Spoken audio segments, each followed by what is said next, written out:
అత్తాకోడల పులస చేపల పులుసు. అత్తగారు కాంతం, కోడలు ప్రియ ఇద్దరూ కలిసి గుమగుమలాడే పులస చేపల పులుసు వండుతున్నారు. అప్పుడు కోడలు ప్రియ తన అత్తగారితో, అత్తయ్య, అసలు జనానికి ఎందుకు ఈ పులస చేపంటే అంతిష్టం? అందులో ఏముంటుంది?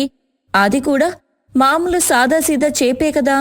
ఓసి పిచ్చి మొహమా, అది కేవలం సాదాసీదా చేప అయ్యుంటే జనాలకి దాని రుచి ఎందుకు అంతగా నచ్చుతుంది చెప్పు? అసలు పులస పుట్టుకేంటో తెలుసా? అది ఒక సముద్రం చేప.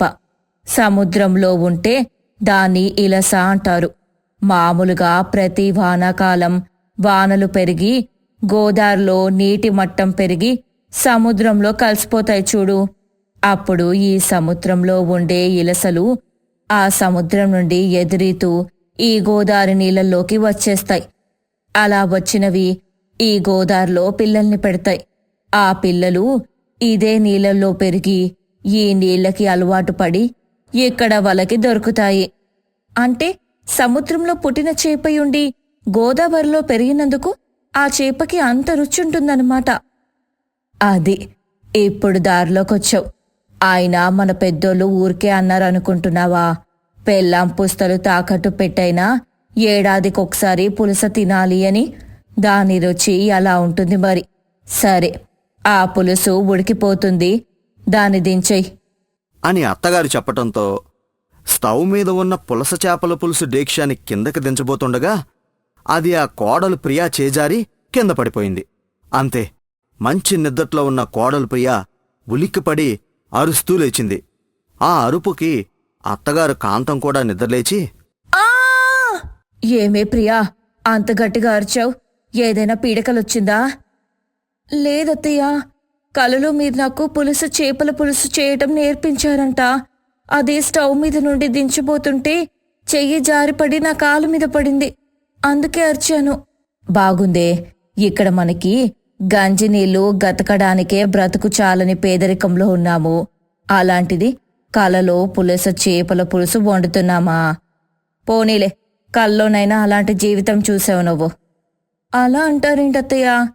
ఏదో మన రోజులు బాగోక ఇలా కష్టాలు అనుభవిస్తున్నాం కానీ ఎల్లకాలం ఈ కష్టాల్లోనే ఉండిపోతామా ఏంటి? అంటూ నిజ జీవితంలో పేదరికం వల్ల వచ్చిన కష్టాలు అనుభవిస్తున్నా కనీసం కలలోనైనా ఒక కాస్ట్లీ జీవితాన్ని చూసినందుకు కాసేపు సరదాగా నవ్వుకుని పడుకున్నారు. ఇంక తెల్లారి లేచాక మళ్ళీ అదే పేద బ్రతుకు, పొట్టకుట్టి కోసం పనివేట. ఇలా రోజులు వెళ్లదీస్తున్నా ఆ అత్తాకోడళ్ళని ఒకరోజు ఒక ఇల్లాలొచ్చి కలిసింది. కాంతం వదినా, మీ పరిస్థితులు చూస్తే కడుపు తరుక్కుపోతుంది నాకు. పోనీ మీ పరిస్థితుల్లో మా వంతుగా ఏదన్నా చెయ్యాలనుకున్నా మా జీవితాలు కూడా మాకు అంత తేలికగా ఏం సాగటం లేదు. అలా ఏమనుకోకొద్దినా, అందరం ఒక చెట్టు కొమ్మలాంటి వాళ్ళం కదా. కనీసం కష్టాలు అనుభవించే మాకు పలకరించే తోడువి దొరికావు, అది చాలు. అది సరే కాని నీకొక విషయం చెప్పాలని వచ్చాను వదినా. మా చెల్లెళ్ళు వాళ్ళ వీధిలో ఎవరో ఎన్ఆర్ఐ కుటుంబం కొత్తగా దిగారంట. వాళ్ళు ఈ దేశంలో 6 నెలలుంటారంట. ఈ 6 నెలల పాటు వాళ్ళకి నమ్మకంగా ఉండే పని వాళ్ళెవరైనా ఉంటే కావాలని అడిగారంట. అంతేకాదు, ఆ ఇంటాయనకి మన దేశంలో దొరికే చేపలంటే చాలా ఇష్టమంట. చక్కగా చేపల కూరల్లో వెరైటీలు వండి పెట్టే వాళ్లే కావాలన్నారని నా చెల్లెలు చెప్పింది. నువ్వెలాగో చేపల కూర బాగా చేస్తావు కదా, ఈ అవకాశం వాడుకుంటావని చెప్తున్నాను అంది.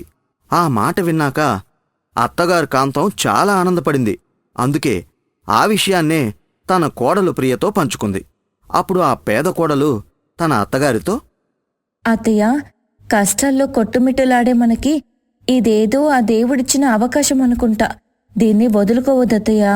లేదు కోడలా, రేపే వెళ్ళి ఈ పనికి ఎలాగైనా కుదిరేలా నేనేం చెయ్యాలో అది చేస్తాను అని చెప్పింది. ఆ పూటకి ఇన్ని గంజినీళ్లు తాగి పడుకుని తెల్లవారి లేచి ఆ ఎన్ఆర్ఐ కుటుంబం ఉంటున్న ఇంటికి వెళ్ళింది కాంతం. నమస్కారం బాబుగారు, నన్ను కాంతం అంటారు. తమరింట్లో ఏదో పని మనిషి కావాలని తెలిసి వచ్చాను. ఓహో, సరస్వతమ్మ చెప్పిన కాంతానివి నువ్వేనా? చూడు కాంతం, మేమిక్కడ కొద్ది రోజుల పాటు ఉంటాం. ఇక్కడ ఉన్నన్నాళ్ళు మాకు మన దేశం రుచులన్నీ చక్కగా వండి పెట్టాలి. మేం ఉన్నా లేకపోయినా ఇంటిని చక్కగా ఉంచుకుంటూ కనిపెట్టుకుని ఉండాలి. తప్పకుండా బాబూ, మీరు ఎలా చెప్తే అలా చేస్తాను. సరే, అలా అయితే ఇవాళే పనిలో చేరిపో. అవును, నీకు పులస చేప వండటం వచ్చా? ఆ బచ్చయ్య గారు, పులుసు పెట్టమంటారా లేదా ఇంకేదైనా వెరైటీ చేయమంటారా అంటూ దొరికిన అవకాశాన్ని అల్లుకుపోవడానికి తొలి అడుగు వేసింది. ఇంక చేపల కూర పిచ్చున్న ఆ పెద్ద మనిషి వెంటనే కాంతంని డ్యూటీ ఎక్కించి ఆమె వండే చేపల పులుసు ఎప్పుడెప్పుడు రెడీ అవుతుందా, టేస్ట్ చేద్దామా అని వెయిట్ చేస్తున్నాడు. ఒక 2 గంటల తర్వాత కాంతం వెళ్ళి తన యజమాని కుటుంబంతో, అయ్యగారు, అమ్మగారు, పులస చేప పులుసు రెడీ అయిపోయింది. సాయంత్రం వరకు ముక్క పులుసులో నానితే రుచి బాగుంటుంది. సాయంత్రం వరకు ఆ మనిషిని ఆపటం మన వల్ల కాదు, కాని కొద్దిగా పులుసు పక్కకి తీసిపెట్టు, అది సాయంత్రానికి ఉంటుంది. ఇప్పుడు మిగిలిన సగం వడ్డించే కాంతం అంది. అంతే, చక్కగా ఆ ఇంటిళ్లపాతికి భోజనాలు వడ్డించింది కాంతం. ఆమె చేతి పులస చేప పులుసు రుచి చూసినా ఆ యజమాని మంత్రముగ్ధుడైపోయాడు. ఆహా కాంతం, పులస పులుసు అదిరిపోయింది. ఇంక మేము ఇక్కడ ఉన్నన్ని రోజులు ఇలాగే రుచికరంగా వండిపెట్టు. అవును, జీతం ఎంత ఎక్స్పెక్ట్ చేస్తున్నావు? నేనడిగేదేముందయ్యా, నా పనితనం చూసి మీరే ఏదో ఒకటివ్వండి అనడంతో కాంతం మంచితనం కూడా ఆ కుటుంబానికి నచ్చింది. ఇంకా అది మొదలు ప్రతిరోజు 2-3 రకాల చేపల వెరైటీలు లేకుండా ఆ పెద్ద మనిషికి ముద్ద దిగేదే కాదు. అందులోనూ ఏడాదికి ఒక్కసారి మాత్రమే దొరికే పులసని రోజిడిచి రోజు తెచ్చుకుని అందులో వెరైటీ రుచులు వండించుకునేవాడు. ఒకరోజు ఆ యజమానురాలు కాంతంతో, చూడు కాంతం, చాలాసార్లు నీ కోడలు ప్రియా గురించి చెప్పావు, కానీ ఎప్పుడు ఆమెను తీసుకొచ్చి పరిచయం చేయలేదు. రేపొకసారి తనని కూడా తీసుకురాకూడదు, సరేనమ్మా అని చెప్పి ఆనందంగా ఇంటికి వెళ్ళి తన కోడలు ప్రియతో విషయం చెప్పింది. ఆ మరునాడు తన కోడల్ని వెంటపెట్టుకుని పనికి వెళ్ళిందే ఆ పేద అత్త కాంతం. అక్కడికి వెళ్ళాక ఆ యజమానురాలు, ఏమ్మా ప్రియా, నీకూడా మీ అత్తగారిలాగా వంటలు బాగా వచ్చాయనుకుంటా. బాగా వండుతాను, కానీ అత్తయ్య అంత బాగా వండలేనమ్మగారు. అంటే దిష్టి తగులుతుంది, కానీ వంటల్లోనూ ప్రత్యేకించి ఈ పులుసులాంటి చేప పులుసులు వండటంలో మా అత్తయ్యని కొట్టడం ఎవ్వరి వల్ల కాదమ్మా అనడంతో కాంతం సిగ్గుపడింది. ఆ యజమానురాలికి ఆ అత్తాకోడళ్ల అన్యోన్యత అర్థమై సంతోషపడింది.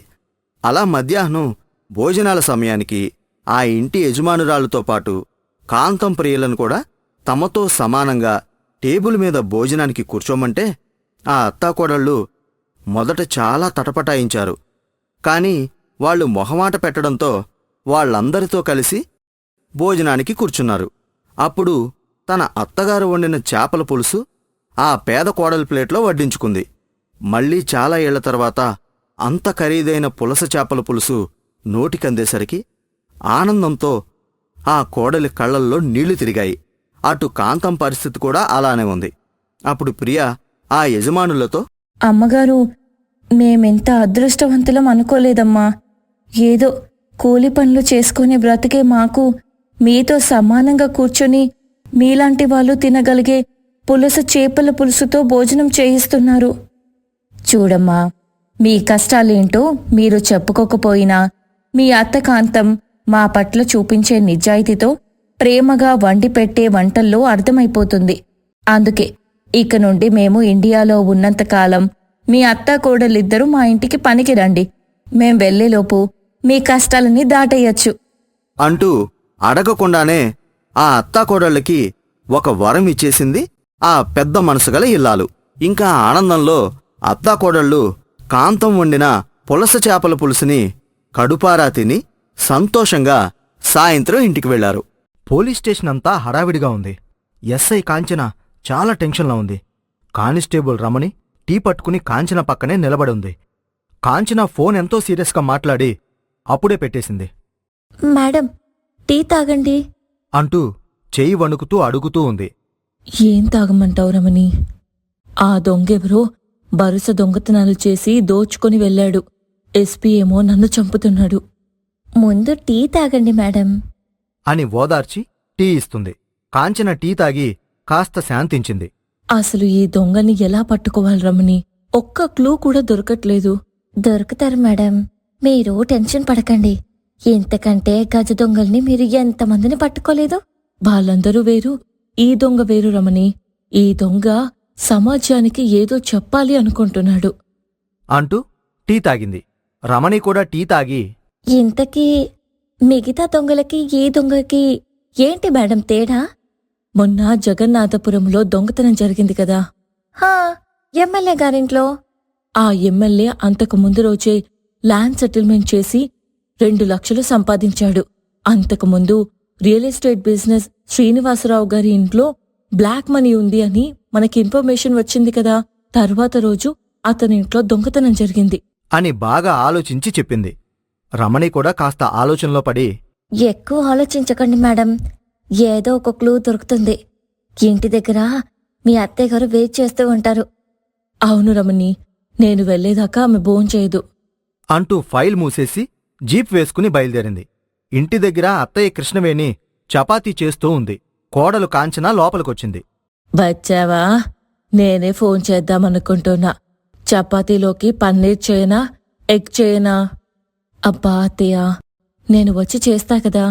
అని సోఫాలో కూర్చుంది. అక్కడ 100 పనులు, ఎన్నో టెన్షన్స్. మళ్ళీ ఇక్కడికొచ్చి ఏం పని చేస్తావు? నువ్వెళ్ళి ఫ్రెష్ అయ్యిరా, నేను టీ పెట్టుకొని వస్తాను అని చెప్పడంతో కాంచన కూడా ఆఫీస్ పనులన్నీ మైండ్లో నుంచి తీసేసి ఫ్రెష్ అయ్యి అత్తయ్య పక్కన కూర్చుంది. కృష్ణవేణి అంతా సిద్ధం చేసి చపాతీ పన్నీర్ కర్రీ చేసింది. ఇద్దరూ కూర్చుని తింటూ ఏవేవో పిచ్చాపాటి కబుర్లు చెప్పుకుంటున్నారు. ఎల్లుండి పంకజం గారింట్లో శ్రీమంతముందంట, మనల్ని పిలిచారు. ఎల్లుండి నాకు చిన్న మీటింగ్ ఉంది, రాలేకపోవచ్చతయ్యా. సెలవు పెట్టుకోవచ్చు కదమ్మా. అమ్మో, అస్సలు కుదరదు అని చాలా టెన్షన్గా చెప్పింది. సర్లే కాని ఏంటి ఈ మధ్య బాగా బిజీ ఉంటున్నావు, టెన్షన్గా ఉంటున్నావు? ఏం చెప్పమంటారత్తయ్య, ఒక దొంగ నాకు చుక్కలు చూపిస్తున్నాడు. వాడు కాని నాకు దొరికితే అని కోపంతో పళ్ళు బాగా నూరింది. సరేలే, ఇప్పుడెందుకో ఆఫీస్ గొడవ, ప్రశాంతంగా తిను అంటూ అత్తయ్య కాంచనకి పెట్టి తను కూడా తినింది. తర్వాతి రోజు ఉదయం కాంచన టిఫిన్ చేస్తూ ఉండగా ఫోన్ వస్తుంది. వాట్? ఏంటి? నేనిప్పుడే బయలుదేరుతున్నాను అని లేచింది. ఇదంతా చూసిన అత్తయ్య, కాంచనా, ఎక్కడికి? ఇదిగో ఇంకో దోశ తినివెళ్ళు, మళ్ళీ వస్తా అత్తయ్యా అంటూ జీపెక్కి కాంచన దొంగతనం జరిగిన ఇంటికి చేరుకుంది. ఆ ఇల్లు మినిస్టర్ది. కాంచన ఇల్లంతా క్లూ కోసం వెతుకుతూ ఉంది. ఆ ఇంట్లో అక్కడక్కడా గోధుమ పిండుంది. అదంతా చూసిన కాంచన మినిస్టర్ దగ్గరికి వెళ్ళి, సార్, 24 అవర్స్లో దొంగని పట్టుకుంటాను సార్. ఏంది నువ్వు పట్టుకునేదే? ఇది ఈ నెలలో 3వ రాబరే. నో క్లూసో. వాడేమైనా మీకు షేర్ ఇస్తున్నాడా? సార్, దొంగతనం జరిగినవి అన్నీ బ్లాక్ మనీ. ఎవరూ అఫీషియల్ కంప్లైంట్ ఇవ్వలేదు. నేను కూడా ఇవ్వను. నిన్నే ఈ డబ్బు నా చేతికొచ్చింది. ఇది నేను ఇంటికి తీసుకొచ్చినప్పుడు నాకు బందోబస్తుగా ఉన్నది నువ్వే. ఇప్పుడు డబ్బు మాయం. ఏం చేయమంటావు? నాకు కొంచెం టైం ఇవ్వండి సార్. ఎంత టైమైనా తీసుకో, వాడు నా ముందు నిలబడాలి అని చెప్పి పంపించాడు. కాంచన ఫ్రస్ట్రేషన్తో స్టేషన్లోకొచ్చి సీట్లో కూర్చుంది. రమణి అక్కడికొచ్చింది. ఏంటి మేడం టెన్షన్గా ఉన్నారు? రోజు ఉండేదే కదా, మళ్ళీ ఇంకొక దొంగతనమా అని రమణి ఆశ్చర్యంగా అడిగింది. కాంచన అవును అన్నట్టు నీరసంగా తల ఊపింది. మేడం, చాలా కేసులు అవలీలగా సాల్వ్ చేశారు. దీనికెందుకు టెన్షన్ పడుతున్నారు? వాడు నా చుట్టుపక్కలే ఉన్నట్టనిపిస్తోంది రమణి. మేడం, నేను అలాంటి దాన్ని కాదు రమణి. ఛీ, నువ్వు కాదు రమణి. దొంగతనం జరిగే వ్యక్తుల్ని 2 రోజుల క్రితం నేను కలిసి ఉన్నాను. అయితే మీరు వాడిని కాదు, వాడే మిమ్మల్ని ఫాలో అవుతున్నాడనమాట అని చాలా మామూలుగా చెప్పింది. ఆ మాటలు కాంచన శ్రద్ధగా విని, ఏమన్నావు రమణి? మేడం, నేనేదో క్యాజువల్ కాదు, కరెక్టే. నన్ను నేను కరెక్ట్గా అబ్జర్వ్ చేస్తే ఆ దొంగ దొరుకుతాడు అని బాగా ఆలోచించుకుంది. ప్రశాంతంగా కుర్చీలో కూర్చుని తను వెళ్లిన ప్రదేశాలన్నీ బాగా గుర్తు తెచ్చుకుంది. కాని ఎవరూ అనుమానంగా కనిపించలేదు. ఎవరూ లేరు. అయినా ఈ విషయాలన్నీ నేను మా అత్తయ్యతో తప్ప ఎవరితో డిస్కస్ చేయలేదు అని తనలో అనుకుని ఒక్క నిమిషం ఆగిపోయింది. అంటే అత్తయ్య తను అత్తయ్యతో డిస్కస్ చేయటం, మినిస్టర్ ఇంట్లో గోధుమ పిండి ఉండటం, ముందు రోజు రాత్రి అత్తయ్య చపాతీ చేయటం అన్నీ గుర్తొచ్చాయి. ఆ రోజు ఇంటికి కాంచన అనుమానంగానే వచ్చింది. అత్తయ్య ఎప్పట్లానే ఉంది. వంట పూర్తవటంతో కాంచన తిని తన బెడ్రూంలోకి వెళ్లి నిద్రపోయినట్టు నటించింది. కాసేపటి తర్వాత అత్తయ్య లేచి కాంచన ఫైల్స్ అన్నీ చూసింది. కాంచన పడుకుని ఇదంతా చూస్తుంది అత్తయ్యా మీరా? అని మనసులో అనుకుని కృష్ణవేణి వైపు చూస్తుంది. కృష్ణవేణి మౌనంగా టార్చ్ లైటు, గ్లౌజు అన్నీ తీసుకుని బయలుదేరింది. కాంచన తన వెనకే ఫాలో అవుతూ ఉంది. కృష్ణవేణి డైమండ్ బిజినెస్ చేసే చంపక్ సేట్ ఇంట్లోకి వెళ్ళింది. జరిగేదంతా చూసి అలాగే ఉండిపోయింది కాంచన. అత్తయ్యా మీరిలా చేస్తారని నేను కల్లో కూడా అనుకోలేదు. అని అలాగే రోడ్ మీద నిలబడి ఆలోచిస్తూ ఉండిపోయింది. కొద్దిసేపటి తర్వాత అత్తయ్య వజ్రాలు తీసుకుని బయటకొచ్చి కోడల్ని చూసి షాక్ అయిపోయింది. నిన్ను మా అమ్మ కంటే ఎక్కువగా అనుకున్నానత్తయ్యా. కాంచనా, నేను దొంగని కాదు. దొంగతనం చేసి వస్తూ కూడా అబద్ధాలాడకండి. నీకిదంతా అర్థం కాదు. ఇంకేం అర్థం కావాలి? నీ కపట నాటకం అర్థమైంది కదా. అయినా దొంగ సొమ్ము తినడానికి సిగ్గుండాలి. ఇది దొంగ సొమ్ము కాదు కదా, కాదు. అని చాలా కోపంగా అరిచింది. కృష్ణవేణిలో అంత కోపం కాంచన ఎప్పుడూ చూడలేదు. ఆ ఎమ్మెల్యే పేదలకి ఇల్లు కట్టిస్తానని ప్రభుత్వం దగ్గర ఫండ్ తీసుకున్నాడు. ఎక్కడ అవి? ఈ చంపక్ సేట్ ట్యాక్స్ కట్టకుండా ఈ వజ్రాలని పరుపు కింద పెట్టాడు. ఇది దొంగ సొమ్ము కాదా?